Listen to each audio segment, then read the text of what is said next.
When English ships sailed into the Chesapeake in April 1607, John Smith was clapped in irons aboard.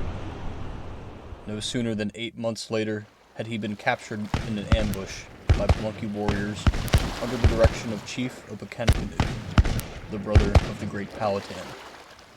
Having been made a captain by the English in between these events, Smith was afforded a fortunate fate of being made a prisoner to be paraded through Paramount Chief Powhatan's dominion, unlike his men who had been slain in the ambush.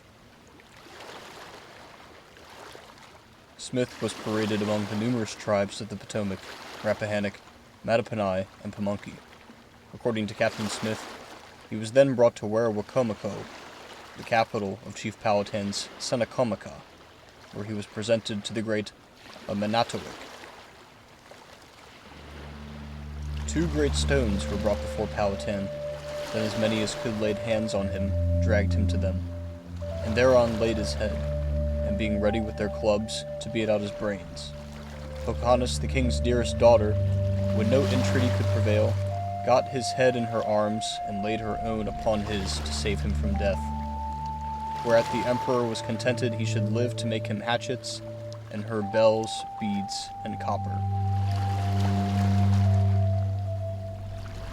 2 days after, Powhatan, having disguised himself in the most fearful manner he could, caused Captain Smith to be brought forth to a great house in the woods, and there upon a mat by the fire to be left alone.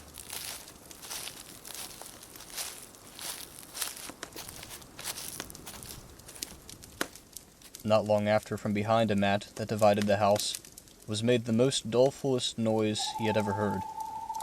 Then Powhatan, more like a devil than a man, with some 200 more as black as himself, came unto him, and told him now they were friends, and presently he should go to Jamestown, to send him 2 great guns and a grindstone, for which he would give him the country of Cappahawassick, and forever esteem him as his son Nantaquod.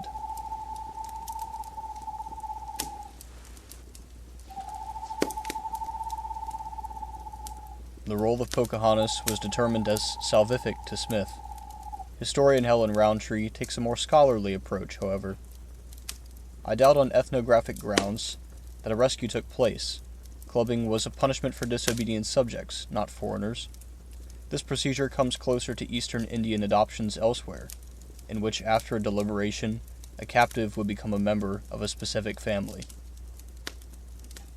Still, others such as Thomas King view the story as a romantic and fanciful story, capitalizing on the recent fame of Pocahontas after her arrival in England. I interviewed a member of the Pamunkey tribe who took a similar stance. I find it hard to believe that she would throw herself over him. I've always thought of it as a fairy tale. Because, for her to go against her father would have meant possibly death.